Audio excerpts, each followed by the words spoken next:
ओम शांति। बाबा के 1 फरवरी अर्थात 1/2/2022 के मधुर महावाक्य हैं। बाबा ने कहा है शिव बाबा समान और ब्रह्मा बाबा समान बनना है। 2 गुण हैं शिव बाबा और ब्रह्मा बाबा में विशेष, आज की मुरली से जो कहा बाबा ने। एक है निराकारी बनना, दूसरा है निरअहंकारी बनना। ब्रह्मा बाबा शिव बाबा इतनी ऊंच हस्ती होते हुए भी कितने निर्माण हैं, निरअहंकारी हैं। तो ऐसे बाप दादा के समान बन कर के हमें भी सेवा करनी है, बाबा को फॉलो करना है। साथ साथ बाबा ने कहा मुक्ति, जीवन मुक्ति के लिए पवित्रता की राखी बांधनी है, ज्ञान चिता पर बैठना है। तो पवित्रता ब्राह्मण जीवन का फाउंडेशन है। पवित्रता ब्राह्मणों की प्रॉपर्टी है। पवित्रता ही रॉयल्टी है। तो बाबा ने कहा है मनसा वाचा कर्मणा, पवित्र रहे औरों को भी पवित्र बनाना है। तो सुनते हैं मधुर महावाक्य। मीठे बच्चे, सारे कल्प में बड़े से बड़ी हस्ती ये ब्रह्मा हैं। इसमें ही बाप प्रवेश करते हैं, इन्हें ही तुम्हें फॉलो करना है, ब्रह्मा बाबा को ही फॉलो करना है। क्वेश्चन, बाप और दादा दोनों का विशेष गुण कौन सा है जिसे तुम्हें फॉलो करना है? आंसर, बाप निराकारी सो निरअहंकारी हैं, तो दादा भी साकार में होते सदा निरअहंकारी हैं। इतनी बड़ी हस्ती होते हुए भी कितना साधारण रहते हैं। एक और कहते हैं ये ऊंचे से ऊंचा हीरा बनाने वाला बाबा की डिब्बी है। ब्रह्मा बाबा में शिव बाबा प्रवेश करते हैं तो उनकी ये डिब्बी है। तो दूसरी ओर कहते हैं ये पुराने से पुराना लॉन्ग बूट भी है जिसमें बाप ने प्रवेश किया है। दोनों ही बच्चों की सेवा में हाजिर हैं। ब्रह्मा बाबा भी और शिव बाबा भी, दोनों हम सभी बच्चों की सेवा में हाजिर हैं। तो ऐसे ही बच्चों को भी फॉलो फादर कर निरअहंकारी बन सेवा करनी है। गीत ओम नमो शिवाय। ओम शांति। बच्चों ने किसकी महिमा सुनी? किसकी सुनी? सब बच्चे कहेंगे ऊंचे ते ऊंच भगवान, उनका नाम है शिव। शिवाय नमः कहते हैं ना। यह तो भारतवासी जानते हैं। शिव जयंती भी मनाते हैं, महिमा भी बहुत करते हैं। तमेव मातश्च पिता बंधु सखा आदि आदि, परंतु सिर्फ इतने तक ही कहते हैं शिवाय नमः। वो माता पिता कैसे हैं, वर्षा कैसे देते हैं, ये दुनिया भर में कोई नहीं जानते। यह तो एक वंडरफुल हस्ती है। शिव बाबा है निराकार। जब तक शिव बाबा को शरीर ना मिले तो शिव बाबा क्या करेंगे? शिव बाबा निराकार हैं, निराकार की महिमा गाते हैं। सबसे ऊंचे ते ऊंचा उनका ठाव, शिव बाबा का सबसे ऊंचे से ऊंचा ठाव है। कौन सा ठाव? मूल वतन। फिर ब्रह्मा विष्णु शंकर का कौन सा ठाव है? सूक्ष्म वतन। फिर जगदम्बा का ठाव है, यह स्थूल वतन। यह तो सब जानते हैं कि जगदम्बा तो यहाँ की रहने वाली होगी। जगदम्बा माना ही मनुष्य सृष्टि। नाम तो बहुत अच्छा है जगदम्बा, परंतु वह कौन है, कहाँ से आई, ये कुछ भी जानते नहीं। जान पहचान कहाँ से मिली? जरूर कोई मनुष्य हस्ती से मिलनी चाहिए जिसमें परम पिता परमात्मा आवे। शिव बाबा प्रजापिता ब्रह्मा के द्वारा स्वयं की, हम कौन हैं, आत्मा उसकी, समय की, कर्म फिलॉसफी की सब पहचान संगम युग पर आकर देते हैं। आत्माएं भी साकार हस्ती में आती हैं।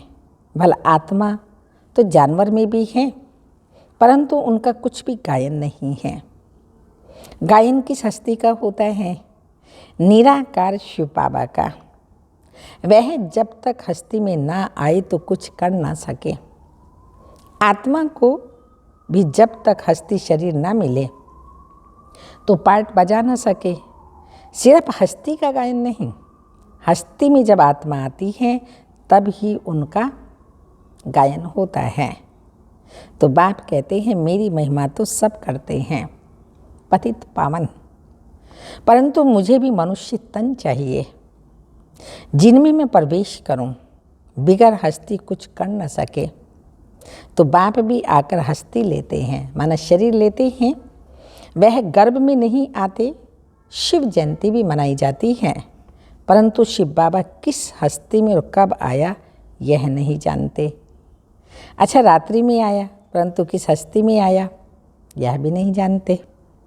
गाते भी हैं भागीरथ, अर्थात भाग्यशाली रथ। तो जरूर मनुष्य हस्ती होगी। यह जो हस्ती है जिसमें परम पिता परमात्मा प्रवेश करते हैं, ये कितनी ऊंची हस्ती है। अभी तुम जानते हो कि शिव बाबा ब्रह्मा के सिवाय किसी भी हस्ती में आ नहीं सकता।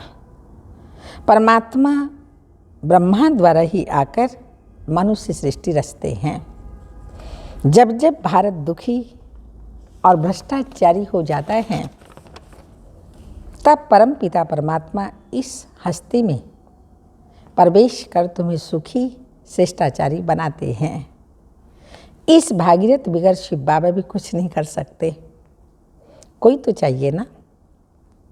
यह हस्ती शिव बाबा की है, यह ना हो तुम शिव बाबा से वर्षा पा नहीं सकते।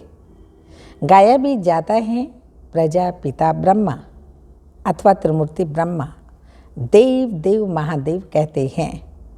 इन तीनों में भी ब्रह्मा का नाम ऊंचा क्यों? ब्रह्मा तो यहाँ ही हैं जिसके रथ में आते ही हैं। विष्णु और शंकर को तो देवता कहते हैं। अच्छा, जो ब्रह्मा है उनको देवता कहना चाहिए? वह तो प्रजापिता ब्रह्मा। मनुष्य तन चाहिए। गाया हुआ है प्रजापिता ब्रह्मा द्वारा सृष्टि रचते हैं, तो जरूर ब्रह्मा मुख से ही तो ब्राह्मण रचेंगे। तो यह कितनी बड़ी हस्ती है, परंतु है कितनी साधारण। इतनी बड़ी हस्ती, इनका रहन सहन देखो कितना साधारण है, कितना निरअहंकारी है। अभी आकर तुम्हारी सेवा में उपस्थित हुआ है। देखो कैसे बैठ पढ़ाते हैं। तुम क्या पढ़ते हो? तुम कहेंगे हम क्या पढ़ते हैं? राजयोग की पढ़ाई पढ़ते हैं। कौन पढ़ाते हैं? परम पिता परमात्मा। तो छोटे बड़े बूढ़े जवान सब पढ़ते हैं। ईश्वरीय कॉलेज है, मनुष्य से देवता अथवा विश्व का मालिक बनने का। यहाँ हम आए ही हैं पढ़ने अथवा विश्व की बादशाही लेने। लक्ष्मी नारायण जब विश्व पर राज्य करते थे तो और कोई धर्म नहीं था, ना कोई खंड था, एक ही भारत खंड था। अब फिर वह पद प्राप्त करने के लिए तुम यहाँ पर बैठे हो। इस पढ़ाई बगैर तुम विश्व के मालिक बन ना सको। भारत शिवालय बन ना सके शिव बाबा के बगैर। शिव बाबा ही गाया हुआ है निराकार निरअहंकारी। जब तक हस्ती में प्रवेश ना करे तो निरअहंकारीपना कैसे दिखावे। कितनी महिमा है, अकाल मूरत आदि आदि। परंतु ऐसे नहीं कि वह मुर्दे को भी जिंदा कर सकते हैं। तुम बच्चों को बहुत नशा होना चाहिए। हमको कौन सा नशा होना चाहिए? हमको परम पिता परमात्मा पढ़ाते हैं। प्रजापिता ब्रह्मा द्वारा राजयोग सिखा रहे हैं। ब्रह्मा बिगर प्रजापिता किसी को कह नहीं सकते। ऐसे नहीं कि शिव या विष्णु प्रजापिता है, नहीं। ब्रह्मा ही सारे मनुष्य सृष्टि का पिता है और आत्माओं का पिता है शिव बाबा। बाकी उस पिता को तो कोई जानते ही नहीं, अपनी आत्मा को ही नहीं जानते। कहते हैं पुण्य पुण्य आत्मा पाप आत्मा, फिर क्यों कहते हो हम ही परमात्मा हैं? परमात्मा थोड़ी पाप आत्मा पुण्य आत्मा बनेगा, वो तो सदा शिव है, सदा एवर प्योर है। तो सर्वव्यापी की बात यहाँ खत्म हो जाती है। कितनी ठगी है। तुम बच्चे जानते हो आज से 5000 वर्ष पहले पीस, प्योरिटी, प्रॉस्पेरिटी थी। अब बाप कहते हैं मैं आकर सबको नॉलेज देता हूँ। पहले तुम कुछ नहीं जानते थे, अब सब कुछ जानते हो। बाप की बायोग्राफी बाप से ही जानी जाती है। अब निराकार की बायोग्राफी कैसे हो सकती है? जरूर साकार में आए तब बायोग्राफी हो। सिर्फ आत्मा की बायोग्राफी नहीं हो सकती। जीव आत्मा बने तब पुनर्जन्म में आवे और बायोग्राफी भी हो। वे लोग कहते हैं 84 लाख योनियाँ हैं। बाप कहते हैं 84 लाख जन्म थोड़ी होते हैं, ये सब गपोड़े हैं। बाप खुद कहते हैं मैं ब्रह्मा तन में आकर तुमको वेदों शास्त्रों का सार समझाता हूँ, साथ साथ राजयोग सिखाता हूँ और रचयिता रचना के आदि मध्य अंत का राज समझाता हूँ। जब पहले पहले बड़े बड़े ऋषि मुनि नहीं जानते थे तो उन्हों की औलाद कैसे जान सकती है? तो देखो बड़े ते बड़ी हस्ती कितने साधारण रूप में हैं। ऊंचे ते ऊंच हीरा बनाने वाला बाप है। उनकी ये डिब्बी है, ब्रह्मा बाबा उनकी डिब्बी हैं। रथ कहो, पुरानी जूती कहो, सबसे पुरानी जूती यह है। तो पहले पहले जब आत्मा आती है तो बिल्कुल नंबर 1 थी। श्री नारायण को नंबर 1 रखेंगे। श्री लक्ष्मी भी प्लस में हैं। उन्होंने भी पुनर्जन्म लिए, पहले सूर्यवंशी फिर चंद्रवंशी में आदि आदि। ऐसे जन्म लेते 84 का हिसाब चाहिए ना। 84 लाख का हिसाब तो कोई बता न सके। 84 लाख जन्मों के कारण फिर कल्प की आयु भी लाखों वर्ष लिख दी है। अगर लाखों वर्ष होते तो भारतवासी हिंदू बहुत होते, परंतु यह तो संख्या और ही कम है। भारत का देवी देवता धर्म प्रलोभ हो गया है। कोई भी अपने को देवता नहीं कह सकते, क्योंकि देवता ही तो सर्वगुण संपन्न थे, अब वह है नहीं। रावण राज्य है ना कि राम राज्य। दुनिया वाले न राम को न रावण की बायोग्राफी को जानते। दिन प्रतिदिन रावण की पाग बढ़ती जाती है, दुनिया पतित होती जाती है। 16 कला से गिरते गिरते 9 कला। सब कहते हैं मुझ निर्गुण हारे में कोई गुण नहीं, आप ही तरस करो। तो हम सर्वगुण संपन्न 16 कला संपूर्ण बने। भारत पहले परिस्तान था। कहने मात्र तो कहते हैं, परंतु सृष्टि चक्र को कुछ नहीं जानते। तो बाप कहते हैं तुमको माया ने तुच्छ बुद्धि बना दिया है, परंतु अपना घमंड कितना है। तुम बच्चों को बाप कहते हैं मीठे बच्चे, तुम राम को याद करो तो माला में पिरोने के लायक बन जाएंगे। रुद्र माला के बाद होते विष्णु की माला। भक्त माला में भक्तों की महिमा होती है, ये रुद्र माला। फिर विष्णु माला में पिरोनी है, यानी विष्णु के राज्य में जाते हैं। कितना ऊंचा ज्ञान है। संन्यास भी 2 प्रकार का है। वह है हठ योग संन्यास। कर्म संन्यास तो कभी हो नहीं सकता। कर्म बिगड़ तो मनुष्य रह नहीं सकता। प्राणायाम चढ़ा करके बैठ जाए तो भी कर्म तो करेंगे ना। अनेक प्रकार से प्रैक्टिस करते हैं।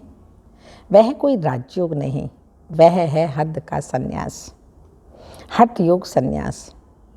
वह भी भारत का धर्म है पवित्रता का, परंतु देवी देवताओं जितना पवित्र और कोई धर्म हो नहीं सकता। वहाँ कोई संन्यास नहीं करना पड़ता, क्योंकि आत्मा पवित्र है तो उनको शरीर भी पवित्र मिलता है। आत्मा में ही खाद पड़ती है। कला कम होते होते पतित बनना है। अभी सभी आत्माएं आयरन एज में हैं, सब सामरे हैं।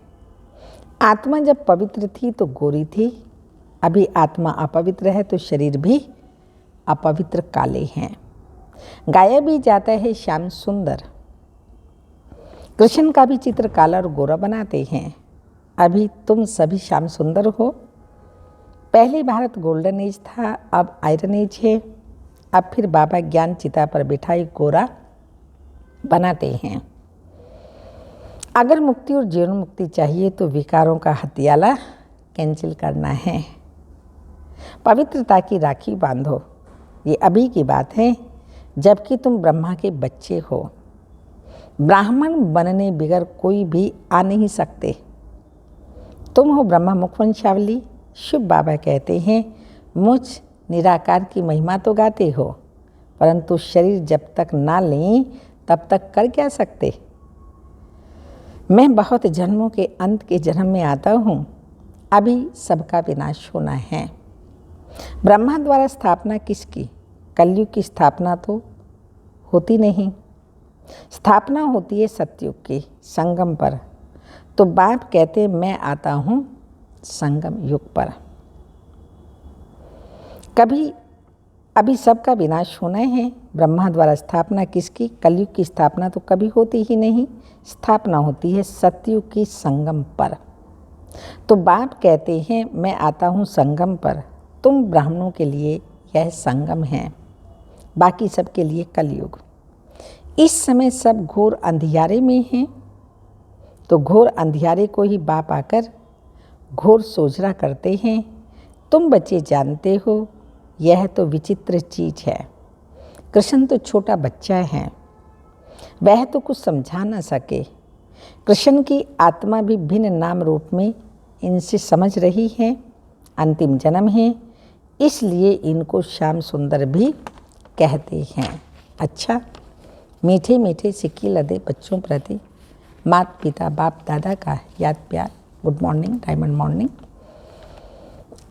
रूहानी बाप की रूहानी बच्चों को नमस्ते।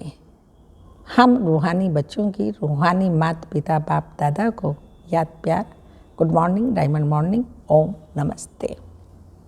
धारणा के लिए मुख्य सार है, बाप दादा के समान निरअहंकारी और निराकारी बनना है, सबकी सेवा करनी है। मुक्ति जीवन मुक्ति के लिए पवित्रता की राखी बांधनी है, ज्ञान चिता पर बैठना है। वरदान, पावरफुल ब्रेक द्वारा सेकंड में व्यक्त भाव से परे होने वाले अव्यक्त फरिश्ता अशरीरी भाव। चारों ओर आवाज़ का वायुमंडल हो, लेकिन आप एक सेकंड में फुल स्टॉप लगाकर व्यक्त भाव से परे हो जाओ, एकदम ब्रेक लग जाए, तब कहेंगे अव्यक्त फरिश्ता व अशरीरी। अभी इस अभ्यास की बहुत आवश्यकता है, क्योंकि अचानक प्रकृति की आपदाएं आनी हैं। उस समय बुद्धि और कहाँ भी नहीं जाए, बस बाप और मैं। बुद्धि को जहाँ लगाना चाहे वहाँ लग जाए, इसके लिए समेटने की शक्ति चाहिए, तब उड़ती कला में जा सकेंगे। स्लोगन, खुशी की खुराक खाते रहो तो मन और बुद्धि शक्तिशाली बन जाएगी। मातेश्वरी जी के अनमोल महावाक्य। दुनिया में अनेक प्रकारों की मतों से परमात्मा की श्रेष्ठ मत है। इस दुनिया में 3 प्रकार की मत हैं, एक मन मत, दूसरी गुरु मत, तीसरी शास्त्र मत। अब विचार की बात है, मन मत, गुरु मत अथवा शास्त्र मत। मन मत, परमत, शास्त्र मत, किस मत पे चलने से किस्मत बनेगी? श्री मत पर चलने से किस्मत बनेगी ना।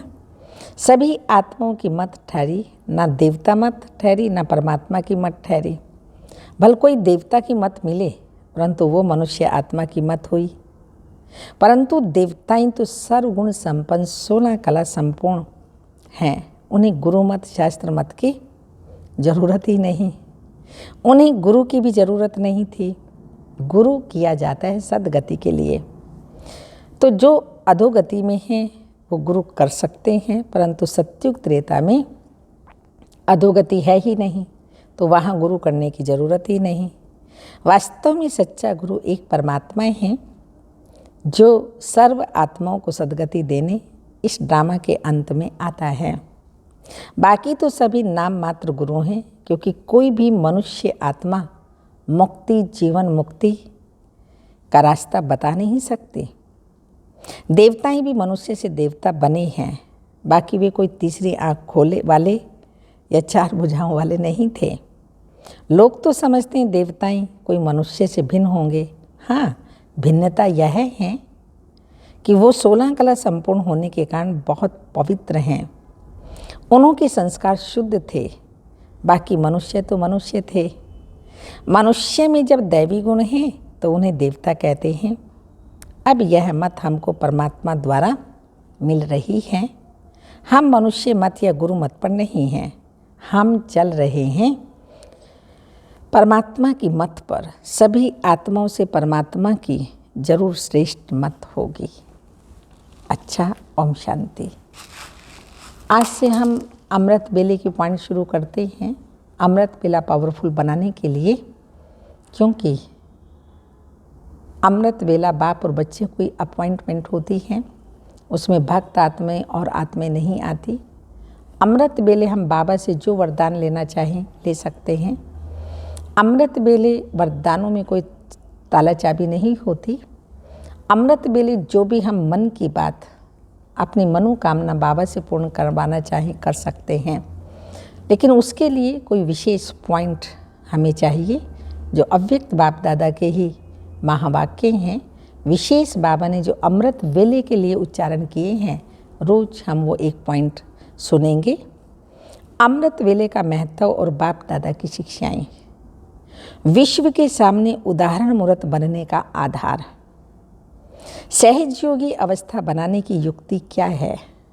अमृत बेले के महत्व को जानो।